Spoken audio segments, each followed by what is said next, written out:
લક્ષ્ય ન્યૂઝ, એક નજર, એક લક્ષ્ય. સુરેન્દ્રનગર ખાતે લોક ડાયરાનું કરવામાં આવ્યું આયોજન. આપણી લોક સંસ્કૃતિ ઉજાગર થાય તે હેતુથી કરવામાં આવ્યું આયોજન. જિલ્લાના કલેક્ટર, સાંસદ સભ્ય, ધારાસભ્ય, પૂર્વ ધારાસભ્ય સહિત આગેવાનો રહ્યા ઉપસ્થિત. ડાયરાના કાર્યક્રમ થકી લોકોની રોડ સેફટીના નિયમોનું ચુસ્તપણે પાલન કરવું તેમજ સ્વચ્છતા માટે લોકોને કરી અપીલ.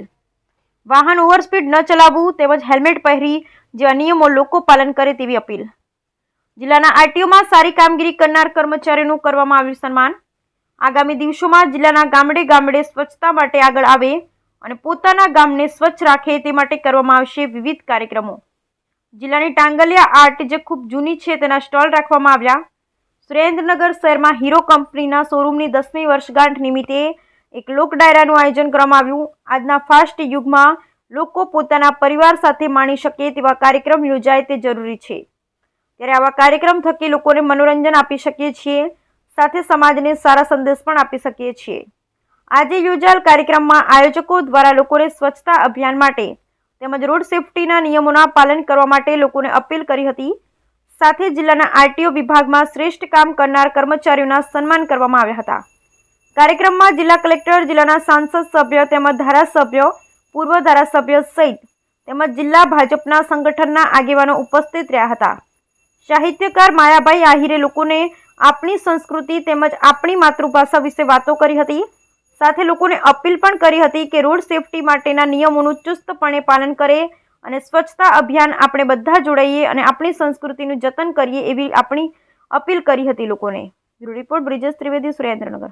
સુરેન્દ્રનગરને આંગણે ગણેશ હીરો જે બાઇક એ હીરો કંપનીના માધ્યમથી આવું સુંદર એક આયોજન થયું છે અને કંપની દ્વારા અથવા તો એ આખી ટીમ દ્વારા સુરેન્દ્રનગરના ટ્રાફિકથી લઈ અને ઘણી બધું એ લોકો આખું ગ્રુપે જે કામ કર્યું છે એટલે એનો મને આનંદ છે. જ્યાં સાડીઓ બને છે, ડ્રેસ બને છે, ટૂંકમાં કાપડ જે બને છે એ બહુ જૂનું અને આજે પણ એ વિશ્વમાં વખણાય છે. તો આપણે એ આવી બધી વસ્તુને કેમ ન પોંખીએ? તો એ ખરેખર એ બધી વસ્તુનો સ્વીકાર થવો જોઈએ અને જે કાંઈ રૂડું કાર્ય થતું હોય અને એમાંય આજનો જે લોક ડાયરો, તો બસ હવે ડાયરાના માધ્યમથી એટલું જ કહીએ કે આપણા દેશના આપણે કાયદાને ફોલો કરીએ, નિયમોનું પાલન કરીએ, કચરો ન ફેંકીએ, આપણે જ સ્વચ્છ થઈએ તો જ સ્વચ્છ સુરેન્દ્રનગર, સ્વચ્છ ગુજરાત, સ્વચ્છ ભારત અને તો જ સ્વચ્છ વિશ્વ થાય. તો એ બધાય નિયમોના પાલન કરીને જ્યાં સુધી નિયમોના આપણે ફોલો નહીં કરીએ ત્યાં સુધી કોઈ આપણે બીજું કોઈ સારું કરી શકવાનું નથી. એટલે જ ભગવાન કૃષ્ણે અર્જુનને કીધું, તું જ ઊભો થા, તું જ કર, હું તારા માટે હથિયાર ન લઉં, હું કેવલ તારો રથ ચલાવી શકું. એમ ઈશ્વર આપણો રથ ચલાવે છે, બાકી કરવાનું બધું આપણે છે. તો આવો સાથે મળીને આવા ઉજળા કાર્યોમાં જોડાઈએ અને સંસ્કૃતિનું જતન કરીએ. હું અશોક દેવજીભાઈ પટેલ, જય ગણેશ ગ્રુપમાં મેનેજિંગ ડાયરેક્ટર છું. આજે અમે સુરેન્દ્રનગરમાં 10 વર્ષ પૂર્ણ કર્યા છે. તે અનુસંધાને અમે સંબંધોના સંભાળના કાર્યક્રમ હેઠળ માયાભાઈ ડાયરાનું આયોજન કર્યું છે. જનરલી અત્યારે વેસ્ટર્નાઇઝ સંસ્કૃતિ મુજબ ઉજવણી કરવી એટલે મોટા તાઇફા કરા કોલુઆ એ નથી કર્યું, પણ અમે આપણી સંસ્કૃતિને ઉજાગર થાય એવા ડાયરાનો કાર્યક્રમ કર્યો.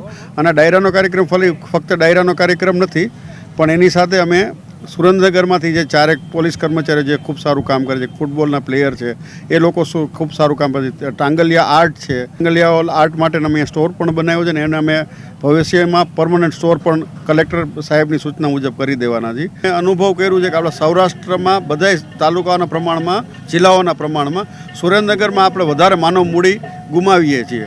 તો જે ગ્રાહકો અમારા લઈ જાય છે અથવા તો જે લોકો વાહન ચલાવે છે તો હેલ્મેટ અચૂક પહેરે, રોડ સેફટીનું ધ્યાન રાખે, રોડ ચડતી વખતે, રોડ ઉતરતી વખતે ધ્યાન રાખે, વાહનની સરખી માવજત કરાવે, જાળવણી રખાવે.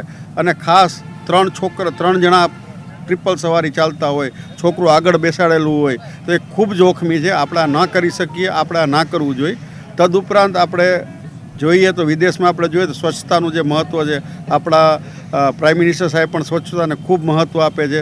તો સ્વચ્છતા પણ રાખવી જોઈએ, દરેક ગામે પણ સ્વચ્છતા રાખવી જોઈએ.